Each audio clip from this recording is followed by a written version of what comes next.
Netflix acaba de estrenar La Sociedad de la Nieve, la última película de Juan Antonio Bayona, uno de los cineastas españoles más importantes y aclamados de todo el planeta. Un hombre que comenzó en la industria de la música, encargándose de los famosos videoclips de Camela, y que dio el gran salto al séptimo arte en 2007, con el estreno de El Orfanato. Sin embargo, sería lo imposible, la cinta protagonizada por Naomi Watts, Ewan McGregor y Tom Holland, la que auparía definitivamente a Bayona como uno de los grandes cineastas españoles del momento. Tras tratar de emular aquel éxito con Un monstruo viene a verme, Jurassic World El reino caído, Penny Dreadful y El Señor de los Anillos, Los Anillos de Poder, Bayona regresaba a los biopic survival con La Sociedad de la Nieve, una cinta que adapta el libro de Pablo Bierzi y que narra la historia real del vuelo 571 de la Fuerza Aérea Uruguaya, que en 1972 se estrelló en un glaciar en el corazón de los Andes. De sus 45 pasajeros,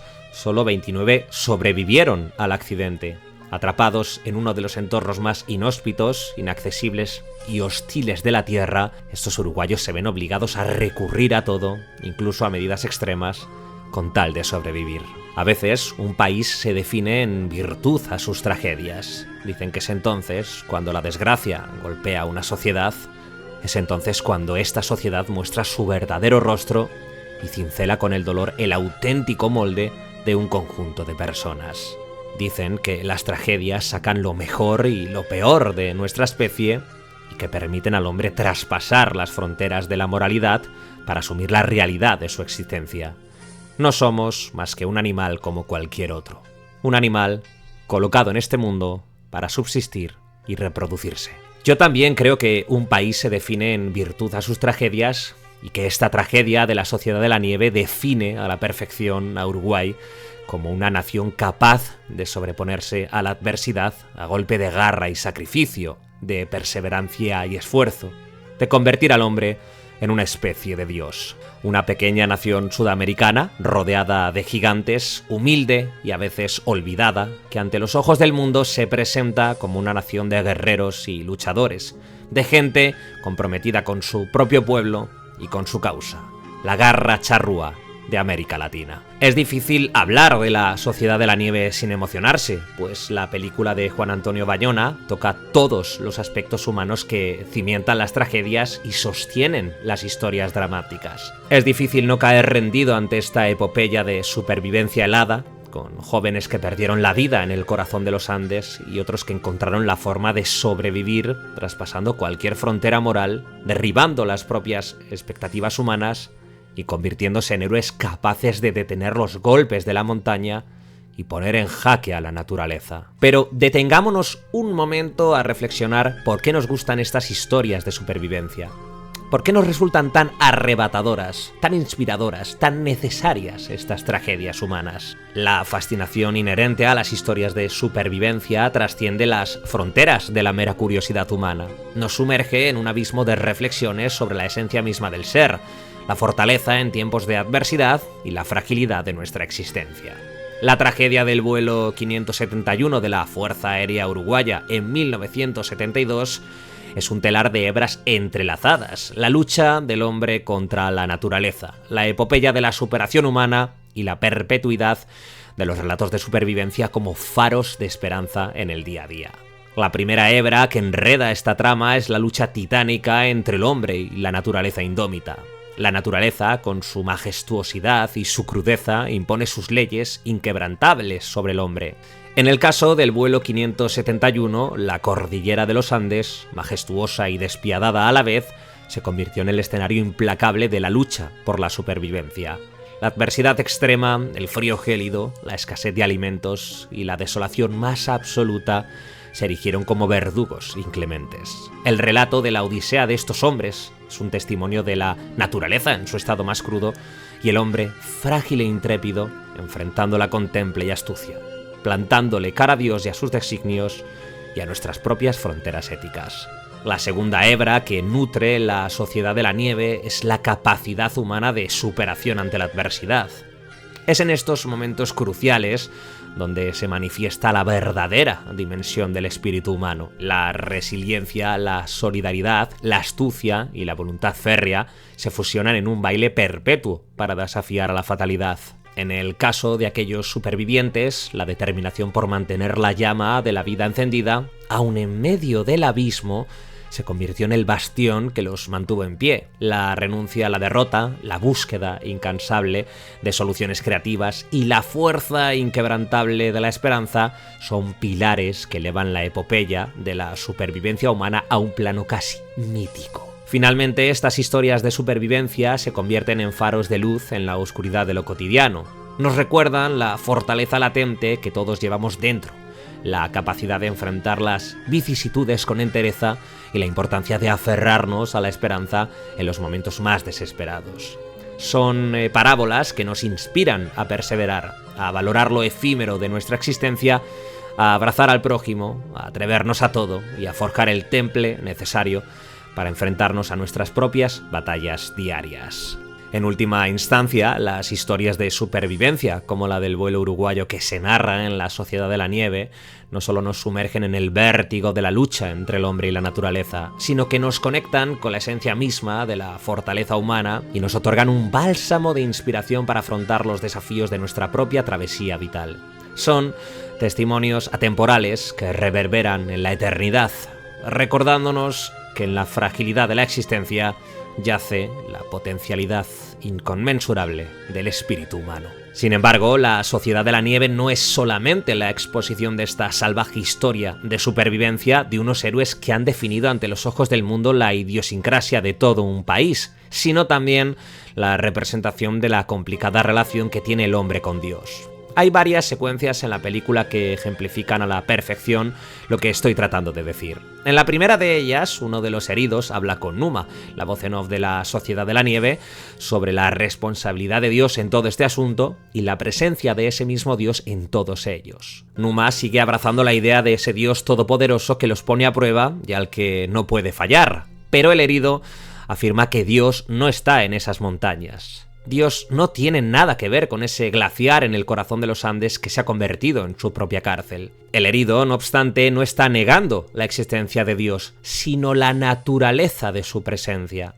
Este mismo herido sostiene que Dios está en ese joven muchacho que le atiende todos los días. Está en la perseverancia de Nando, que entrena todos los días con el propósito de alcanzar Santiago de Chile cruzando las montañas. Está en la fortaleza mental que sostiene a todo el grupo, por la mera perspectiva, la mera esperanza de sobrevivir, de saber que tienen una oportunidad solo con tal de seguir en pie, de continuar con vida. La segunda escena de la que hablo es la muerte de Numa.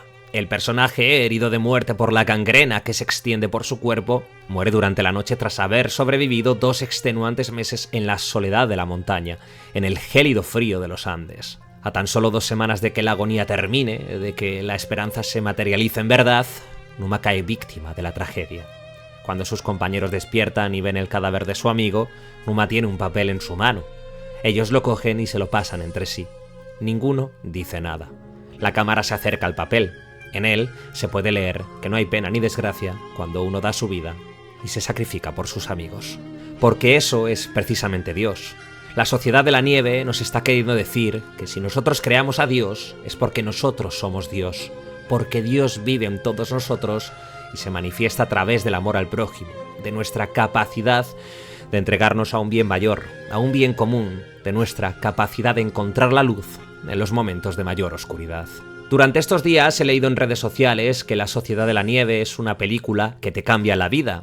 Muchas de esas personas han hecho hincapié en la parte más morbosa de la historia, en aquello del canibalismo como forma de supervivencia. Sin embargo, yo creo que La Sociedad de la Nieve, la historia de estos héroes uruguayos que sobrevivieron al glaciar de los Andes, te cambia la vida porque la reivindica, no porque la devora.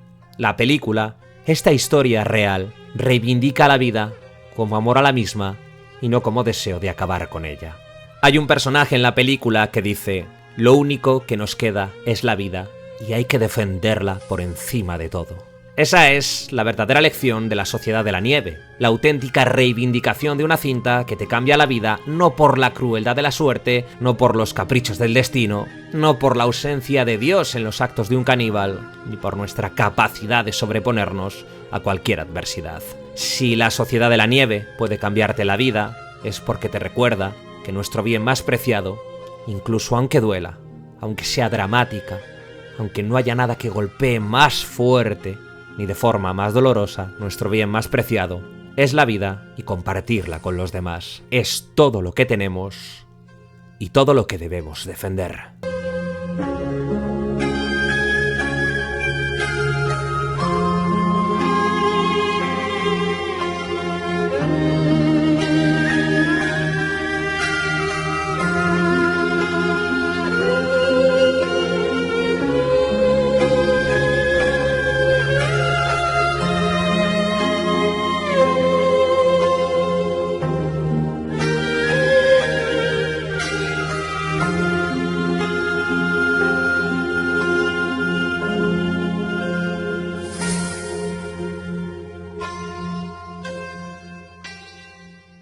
Si he reivindicado a Uruguay como país al inicio de la crítica es porque, bueno, le tengo cierto cariño especial a este país latinoamericano, y eso que no he estado nunca en él.